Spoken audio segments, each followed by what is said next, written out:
Norman, what are the latest you have? Do you have any breaking news at this stage? I have something I will share with you little bit later on. Greetings. Greetings from Washington.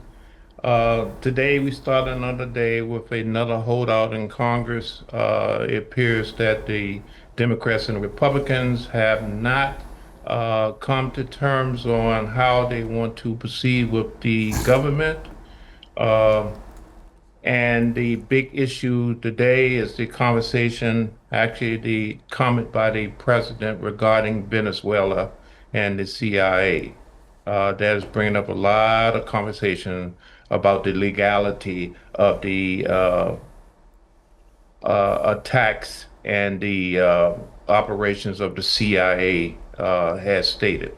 Is there any geopolitical changes you assume because of this new pact between Afghanistan and India, because China invested a lot in Afghanistan? Let me go to Washington where Norman is there. Norman, I was talking that Gaza ceasefire is becoming gradually fragile because of a few disputes are coming from both the sides. May I know what are the main sticking points undermining this ceasefire and hostage swap process, and how might they be resolved, or some extent not? The issues are uh, still the same. Hamas wants to retain weapons. They want to retain the authority to be involved with the government. And Israel wants Hamas completely removed from the situation. So nothing has changed. There's not been a uh, external force to come in there, or some type of authority. It has not been discussed, has not been displayed any type of external mediation in terms of military authority to come in and to basically control the situation. So until that happens, Palestine and Israel will be at odds because there's internal issues within Hamas, fragmented, fighting. They are executing people who are associated or have any type of, I guess, concerns and I guess advantageous concerns that will help the situation over there. And so right now we still in a state of confusion on exactly how this is going to move forward. And the United States is trying to desperately come to some type of terms with both parties so we can continue to cease fire. If not, we're probably going to go back to conflict again. The president has authorized Israel to do so. Norman, would you mind to tell us that President Donald Trump at his speech clearly says, I don't understand two-state solution. I understand peace. I understand peace deal. I understand ceasefire negotiation.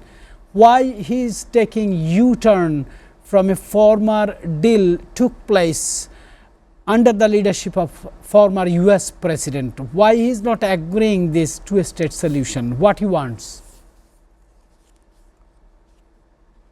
Uh, my response is that anything that the previous administration initiated, he will basically contradict. His approaches that I'm the president, have a new administration, so anything that was done in the past has to be bad, and only I can determine exactly how we move forward in the future. So there likely be more contradictions on past performance by past administrations, and he will find a way to basically circumvent that and change. So the mere fact that it wasn't done by him, he will go against it. And I need to go to a short commercial break, but before that, you heard in news that according to World Passport Power, US passport has been dropped from top 10 list. It is in 12th position right now as an American. How you see this dropping from the top 10 list? Well, as an American, I'm concerned because I myself travels a lot, and the one of the advantage of being an American is that you was respected and your passport was received. So it's concerning that our image has been tarnished or being reduced because of the current administration and how things are happening.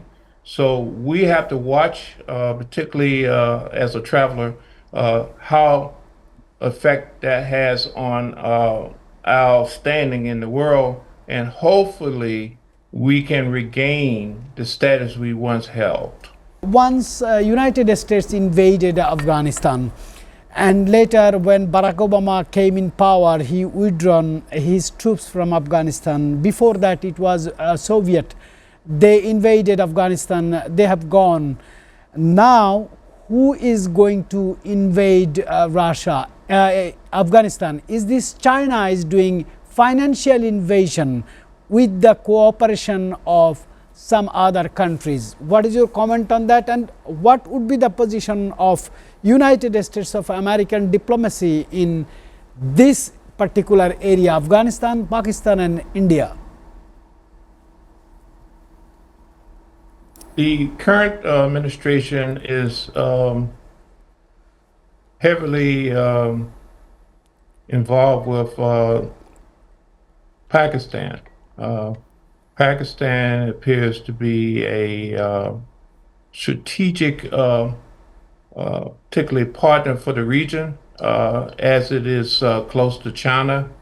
It's important that the U.S. keeps a position and close ties that they can to the region, because China presence is growing globally, and we need to have a close relationship with countries there so we can basically get the intelligence on what's going on in the region and how the military is progressing, and what other countries are aligning themselves with the Chinese and BRIC movement. Norman, you heard that Donald Trump administration has already authorized covert operation by the Central Intelligence Agency CIA in Venezuela and carried out at least 5 military strikes targeting vessels it claims were transporting narcotics. My just question is, how might this escalation affect diplomatic relationships between the United States and Venezuela, including the other Latin American countries? This escalation is likely to have a negative impact on diplomatic relations between the United States, obviously with Venezuela and the other Latin American countries. The presumed CIA operations is associated with most people consider a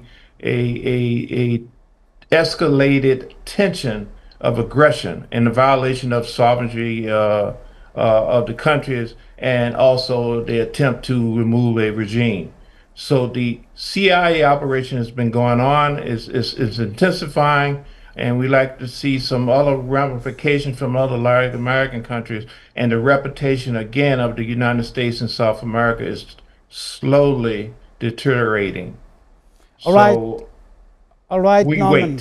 We wait. All right, Norman, thank you very much. I appreciate you for your very latest updates putting in the show, and I wish you a very happy day today. Thank you.